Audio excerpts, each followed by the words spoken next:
మీ business ఏదైనా మీ ఊర్లో promotion చేయాలంటే అది సుమన్ టీవీతోనే సాధ్యం. ఇప్పుడే సంప్రదించండి. నమస్తే, welcome to Suman TV. Nizamabad జిల్లాలోని ఏదైతే ట్రాఫిక్ అవగాహన సదస్సులో భాగంగా పరేడ్ గ్రౌండ్ లో ఒక అవగాహన సదస్సు అయితే నిర్వహించడం జరిగింది. ఈ మధ్య కాలంలో చాలా రకాలైనటువంటి రోడ్ యాక్సిడెంట్స్ జరుగుతూ ఉన్నాయి. ఎట్లాంటి నియమ నిబంధనలు పాటించాలి అనే దానిపైన చాలా మంది స్టూడెంట్స్ కొలబరేట్ అయ్యి ఈ అవగాహన కార్యక్రమం అయితే నిర్వహిస్తున్నామని చెప్పేసి సిపి కమలేశ్వర్ గారు, అదేవిధంగా నిజామాబాద్ జిల్లా జడ్జి అయినటువంటి సునీత కుంచల గారు కూడా ఈ కార్యక్రమంలో పాల్గొని ఎలాంటి నియమ నిబంధనలు పాటించాలి అనే దానిపైన అయితే క్లియర్ గా ఎక్స్ప్లెయిన్ అయితే చేస్తూ ఉన్నారు. సో ఇందులో భాగంగానే పరేడ్ గ్రౌండ్ లో 9 గంటల వరకు అవగాహన సదస్సు నిర్వర్తించిన తర్వాత నిజామాబాద్ పట్టణంలోని అనేక ప్రధాన కూడలు ఏవైతే ఉన్నాయో అక్కడికి వెళ్ళి అవగాహన సదస్సు అయితే నిర్వర్తిస్తున్నాము అని చెప్పేసి మనకి క్లియర్ గా తెలుస్తా ఉంది. సో ఈ కార్యక్రమంలో భాగంగా ట్రాఫిక్ కానిస్టేబుల్, అదేవిధంగా ట్రాఫిక్ డిపార్ట్మెంట్, అదేవిధంగా లా అండ్ ఆర్డర్ పోలీసులు, అదేవిధంగా ఆర్టీఓకి సంబంధించి రోడ్ అండ్ సేఫ్టీ ఆర్ఎన్బికి సంబంధించిన అధికారులతో ఈ అవగాహన సదస్సు నిర్వర్తిస్తున్నాము అని చెప్పేసి మనకి ప్రాథమికంగా తెలుస్తా ఉంది. ఇప్పటికే దీంట్లో చీఫ్ గెస్ట్ గా సిపి కమలేశ్వర్ గారు, అదేవిధంగా జిల్లా జడ్జి అయినటువంటి సునీత కుంచల గారు కూడా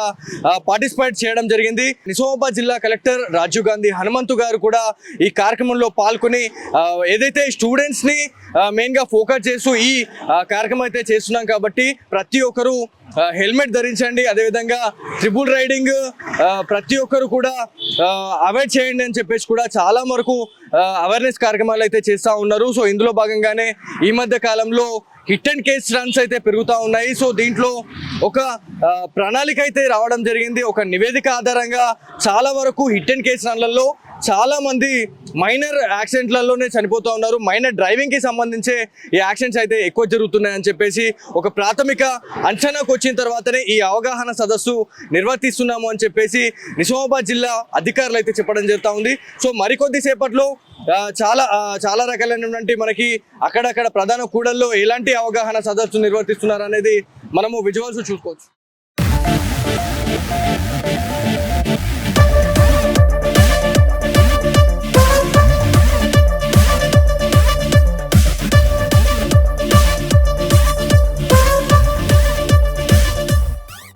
ఈ ఇయర్ ఇప్పటి వరకు నిజామాబాద్ లో 208 మెంబర్స్ చనిపోయారు. అంటే ఈ గణాంకాల ప్రకారం చూస్తే 3700 మంది చనిపోతున్నారు. అంటే పర్ డే 3700 మంది, per hour around 154 members, and per minute ఎక్కడో ఒక దగ్గర ఒక 2 to 3 మెంబర్స్ ఎక్కడో చోట చనిపోతూనే ఉన్నారు. దీనికి గల కారణాలు ఏంటంటే మన నెగ్లిజెన్సీ ప్లస్ రోజు రోజుకి మనకు వెహికల్ రిజిస్ట్రేషన్స్ పెరుగుతూ వస్తున్నాయి. మన తెలంగాణ వరకే చూస్తే ఓన్లీ బైక్స్ వరకు 1,17,00,000 ఉన్నాయి సార్. ఇప్పటి వరకు 1,17,00,000 ఓన్లీ బైక్స్ ఉన్నాయి. అంటే టోటల్ స్ట్రెంత్ లో 75% ఓన్లీ బైక్సే ఉన్నాయి. ఆటోస్ 4 lakhs ఉన్నాయి. మోటార్ క్యాబ్స్ అండ్ కార్స్ వచ్చి 22 lakhs ఉన్నాయి. దాంట్లో నిజామాబాద్ లో వచ్చి 2 wheelers 3,70,000 ఉన్నాయి. ఆటోస్ 30,000 ఉన్నాయి. 4 wheelers 46,000 ఉన్నాయి సార్. దీంట్లో 75% బైక్సే ఉన్నాయి. ఆ బైక్స్ లో కూడా యాక్సిడెంట్స్ జరిగే క్యాలిక్యులేషన్స్ చూస్తే most of the vehicles bikes వల్లనే యాక్సిడెంట్స్ అవుతున్నాయి. ఈ యాక్సిడెంట్స్ కూడా ఎందుకు జరుగుతున్నాయి అంటే మానవ తప్పిదాలు. మెయిన్ గా ఈ తప్పిదాలు ఏందనేది నేను మళ్ళీ చెప్తాను. రోడ్డు ప్రమాదాలు తగ్గించడానికి మెయిన్ ఈస్ అంటే 6 E's అంటే education, engineering, road engineering, enforcement, environmental conditions and emergency care and encouragement. Education అంటే ఎడ్యుకేషన్ దేని గురించి అవసరం అంటే చైల్డ్ లెవెల్ నుంచి, స్కూల్ లెవెల్ నుంచి, విలేజ్ లెవెల్ నుంచి ప్రతి ఒక్క పౌరుడికి traffic rules and traffic regulations, traffic science తెలియాలి. ఒకవేళ పిల్లలు అంటే పిల్లల కోసమే స్పెషల్గా ఎందుకు చెప్తున్నామంటే ఒకవేళ సీట్ బెల్ట్ పెట్టుకోకుండా హెల్మెట్ ధరించకపోతే పేరెంట్స్కి వార్నింగ్ చేయండి. మేము ఫంక్షన్స్కి రాము, ఎక్కడికి రాము మీతో. ఎందుకు అంటే యాక్సిడెంట్ జరిగితే తల్లిదండ్రులు, ఒక కుటుంబంలో తల్లి కానీ తండ్రి కానీ చనిపోతే ఆ పిల్లల వేదన ఎలా ఉంటుందో అది చెప్పలేని పరిస్థితి. వాళ్ళ ఎడ్యుకేషన్ కానీ వాళ్ళ గ్రోత్ కానీ అక్కడితో ఆగిపోతుంది. అందుకని స్కూల్ లెవెల్ నుంచి మనకు ఎడ్యుకేషన్ అన్నది ఉండాలి. సీట్ బెల్ట్స్ కంపల్సరీ, వేరే సీట్ బెల్ట్స్ కానీ హెల్మెట్స్ కానీ కంపల్సరీ ధరించాలి. సెల్ ఫోన్ నడుపుతూ ఎవరైనా మన పేరెంట్స్ కానీ మన ఫ్రెండ్స్ కానీ ఎప్పుడైనా మనం ట్రావెలింగ్ చేసేటప్పుడు నడిపే వాళ్ళు వాహన చోదకులు ఎవరైనా నడిపితే వాళ్ళు నడపకుండా చెప్పడానికి కోసం మీకు పిల్లలకు అవేర్నెస్ ప్రోగ్రామ్ ఉండాలని మా ఉద్దేశం సార్. 38% మనం డెత్స్ ఆపొచ్చని చెప్పడం జరిగింది. అదే మాదిరిగా మొన్న ట్రాన్స్పోర్ట్ డిపార్ట్మెంట్ కమిషనర్ గారు కూడా ఏం చెప్పినారంటే 9th క్లాస్ 10th క్లాస్లో కూడా ఈ ట్రాఫిక్ రూల్స్ మీద అవగాహన కొరకు పాఠ్యాంశాలు చేర్చే ఆలోచన ఉందని కూడా చెప్పడం జరిగింది. ఇప్పుడు కళాబృందం ఒక స్కిట్. నా పేరు నిజామాబాద్ రాజు. ఈ రోజు నా బర్త్డే కాబట్టి మీరు అందరూ కూడా నాకు హ్యాపీ బర్త్డే చెప్పాలి.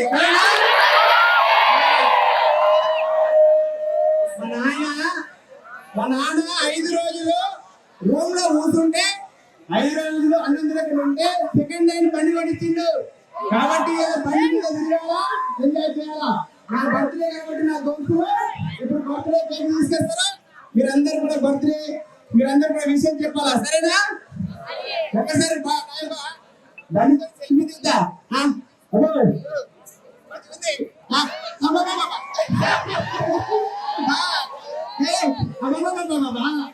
మా దోస్తులు ఇంకా అసలేరు.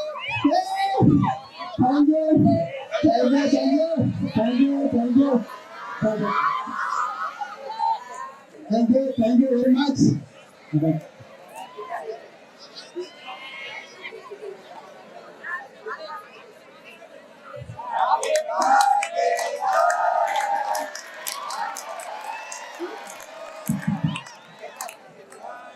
Thank you, my friends. Thank you.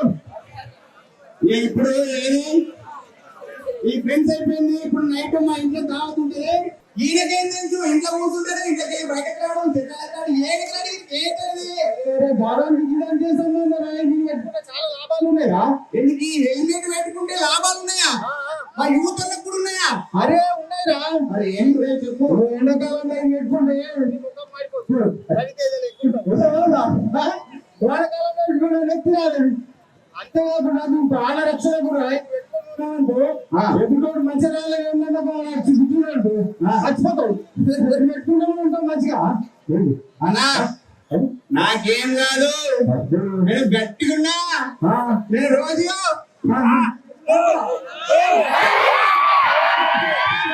చేస్తావు అలాంటి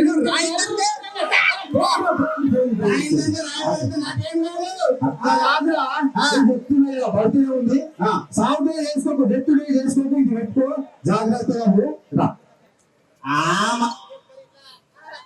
ఇది ఏం పెట్టాలా, దేని పెట్టాలా?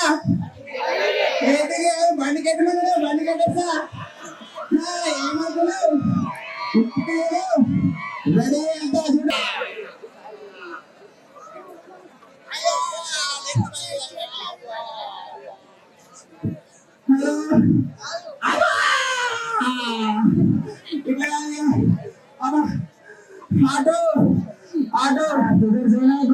అన్నా గుర్తుకు యాక్సిడెంట్ నేనే బొక్కలు ఒకరు డాక్టర్ సార్ దగ్గర అన్నా గిరి కింద ఉన్నాయి 100 రూపాయలు తీసుకొని సరే అన్నా పోనన్నా డాక్టర్ సార్ దగ్గర. డాక్టర్ సార్ ఇలా ఆదివారం డాక్టర్లు ఉంటారు, హైదరాబాద్ పోతారు. అయ్యో బండి మీదకి లేని వాడే సారు, నీ కాలు కొంత కాపాడుతారు. హెల్మెట్ పెట్టుకోలే. హెల్మెట్ అది హెల్మెట్ అద్దం మళ్ళీపోతే రిపేర్కి ఇచ్చేసారు. హెల్మెట్ రిపేర్ ఇచ్చినా ఏమైంది హెల్మెట్ కి? అది అద్దం మళ్ళీపోతే ఇక గాంధీ కూడా రిపేర్ ఏమి ఇచ్చేసారు. మాడము నిజామాబాద్ రాజును. సార్ ఏం చేద్దామంటారు సారు? కుట్లు పడతాయి. కుట్లా కుట్లు అంటే కొంచెం మత్తు సూది ఇచ్చేసారు. మత్తు సూది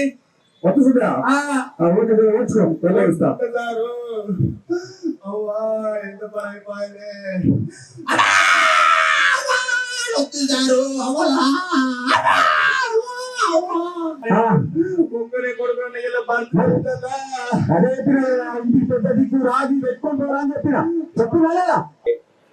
మీరు ఎక్కువ స్టాటిస్టిక్స్ ని చూపెడుతూ ఈ ప్రోగ్రామ్ ని మీరు హైలైట్ చేయాలని కోరుతాను నేను. సో మీరందరూ ఇప్పుడు చూసినారు,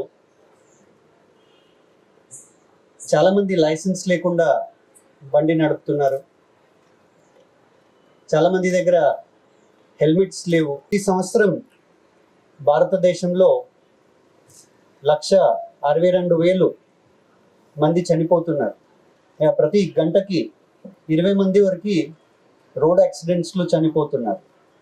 రోడ్ యాక్సిడెంట్స్లో ఎక్కువ శాతం మన భారతదేశంలో చనిపోతున్నది 2-వీలర్ రోడ్ యాక్సిడెంట్స్లో. ట్రాన్స్పోర్ట్ ఆఫీసర్ గారు ఇంతకు ముందు చెప్పినారు, భారతదేశంలో 33 crores 33 కోట్లు వాహనాలు ఉంటే దాంట్లో 55% వరకు ద్విచక్రాలు ఉన్నాయండి, 2-వీలర్స్ ఉన్నాయి. మనకి రోడ్ యాక్సిడెంట్స్లో ఆల్మోస్ట్ 65% వరకు రోడ్ యాక్సిడెంట్స్లో ప్రమాదవశంకి గురి అవుతున్న వాళ్ళు 2-వీలర్ నడుపుతున్న వాళ్ళు, ద్విచక్ర వాహనం నడుపుతున్న వాళ్ళు. ఆ యాక్సిడెంట్ జరగడానికి రకరకాల కారణాలు ఉంటాయి.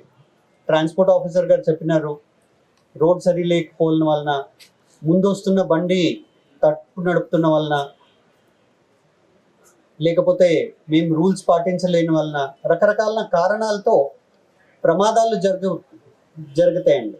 బట్ ఈ ద్విచక్ర వాహనం నడుపుతున్నప్పుడు ప్రమాదాలకు వచ్చిన చనిపోతున్నది ఒకటే కారణం, హెల్మెట్ ధరించలేని వలన. కాజ్ ఆఫ్ యాక్సిడెంట్ అనేది డిఫరెంట్ రీజన్స్ వలన యాక్సిడెంట్స్ జరుగుతున్నాయి. బట్ ఆ యాక్సిడెంట్లో ఏది ఇంజురీ అవుతుంది, ఏది మనకి దెబ్బ తగులుతుంది, 99% 2-వీలర్ యాక్సిడెంట్స్లో మేజర్ ఇంజురీ అనేది మనకి హెడ్ ఇంజురీ అవుతుంది. ఆ హెడ్ ఇంజురీనే మేజర్ కాజ్ ఆఫ్ డెత్ ఉందండి. ఈ మెసేజ్ అర్థం చేసుకున్నారు, దాన్ని ఎంతమంది పాటిస్తారు అనేది క్వశ్చనే. సో అందరు కూడా ఆ స్కిట్ ద్వారా కానీ ఈ రోజు ఈ ప్రోగ్రామ్ ద్వారా చెప్పదలుచుకుంది ఏమంటే, ఈ రోడ్డు ప్రమాదాలు ఏవైతే జరుగుతాయో దాంట్లో ఎక్కువ శాతం జరిగేవి 2-వీలర్స్ ద్వారా జరిగే యాక్సిడెంట్స్. సో అదే విధంగా మనకి డెత్ ఏవైతే జరుగుతున్నాయి యాక్సిడెంట్స్ లో ఆల్మోస్ట్ 65 to 70% డెత్ కేసెస్ అనేది 2-వీలర్స్ ద్వారానే జరుగుతూ ఉన్నాయి, 2-వీలర్స్ యాక్సిడెంట్స్ లో. సో అందరు కూడా కంపల్సరిగా హెల్మెట్ పెట్టుకోవడం అనేది ఒక హ్యాబిట్ గా చేసుకోవాలి. మీరందరూ ఇప్పటివరకు స్కిట్ చూశారు, అలాగే మన కలెక్టర్ సార్, కమిషనర్ సార్, మన ట్రాన్స్పోర్ట్ ఆఫీసర్ గారు వీళ్ళందరూ మాట్లాడిందంతా విన్నారు. మీకు అందరు చెప్పింది అర్థమైంది కదా, అంటే తెలుగులోనే మీకు అందరికీ అర్థమయ్యే లాంగ్వేజ్లోనే చెప్పడం జరిగింది. సో మీకు ఈ స్కిట్ ద్వారా కానీ సార్ వాళ్ళు మాట్లాడింది కానీ దానివల్ల మీకు అర్థమైంది ఏంటి? సో ఇందాక సార్ అడిగారు ఎంతమందికి బండి నడపడం వచ్చు అని. సో ఆల్మోస్ట్ అందరూ చేతులు ఎత్తారు. ఆ చేతులు ఎత్తిన వాళ్ళలో వీళ్ళందరూ స్కూల్ స్టూడెంట్స్, అవునా? ఈ బ్రౌన్ కలర్ కోట్స్ వేసుకున్న వాళ్ళందరూ స్కూల్ స్టూడెంట్స్ ఏనా? సో బండి నడపడం మీకు అప్పుడే వచ్చేసింది. కానీ బండి నడపాలంటే కావాల్సింది ఏంటి? లైసెన్స్ కావాలంటే ఎన్ని ఇయర్స్ ఉండాలి? మరి మీలో 18 years దాటిన వాళ్ళు ఎంతమంది? మరి 18 years దాటకుండా లైసెన్స్ లేకుండా బండి నడపచ్చా? నడిపితే నేరమా కాదా? అది గట్టిగా చెప్పట్లేదు. అయితే ఆ నేరానికి శిక్ష ఉంటుందని తెలుసా మీకు అందరికీ? శిక్ష మీకు కాదు, మీ పేరెంట్స్కి. మైనర్ డ్రైవింగ్ చేస్తే 18 ఏళ్ళు నిండకుండా బండి నడిపి రోడ్డు మీద పోలీసులు పట్టుకుని కేసు రిజిస్టర్ చేస్తే బండి ఓనర్ ఎవరైతే ఉంటారో బండి ఓనర్కి, అంటే బండి ఓనర్ మీ ఫాదర్ కావచ్చు, మీ మదర్ కావచ్చు, మీ సిస్టర్ కావచ్చు, మీకైతే మీ పేరు మీద అయితే బండి ఉండదు కదా, ఉంటుందా? ఉండదు.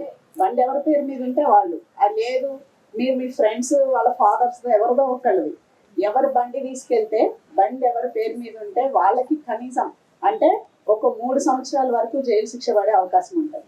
ట్రాఫిక్ డిపార్ట్మెంట్ వాళ్ళు కోఆర్డినేషన్ లో ఈ హెల్మెట్ వాడడం దాని మీద ఈ రోజు అవేర్నెస్ కార్యక్రమం ప్లాన్ చేయడం జరిగింది.